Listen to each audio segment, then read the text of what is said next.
السلام عليكم ورحمة الله وبركاته. أهلا وسهلا ومرحبا بكم في قناة أهل مصر الإخبارية. بلاغ يتهم مسؤول كبير في اتحاد الكرة بالزنا. زوجها وجد فلاشة لها.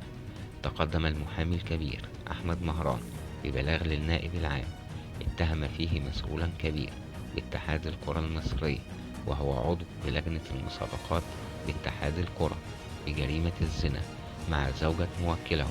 وقال مهران في بلاغه أن الزوج وجد فلاشة بداخلها مقطع مصور ظهرت خلاله الزوجة مع المسؤول الكروي يرتكبان فعل الزنا داخل شقة في حي الأزبكية. وطالب المحامي أحمد مهران باتخاذ الإجراءات القانونية ضد المشكو في حقهما.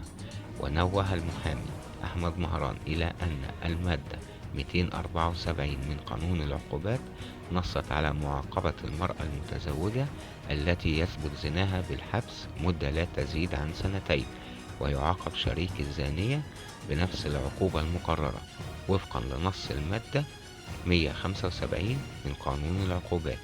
وهذا ما أثبت بالفعل من خلال الفلاشة المقدمة لسيادة النائب العام، وهذا حرصا منا على حق الزوج في تحريك الدعوى الجنائية دفاعا عن الشرف والعرض وعدم اختلاط الأنساب، ودفاعا عن القيم الأخلاقية والاجتماعية والدينية في مجتمعنا المصري.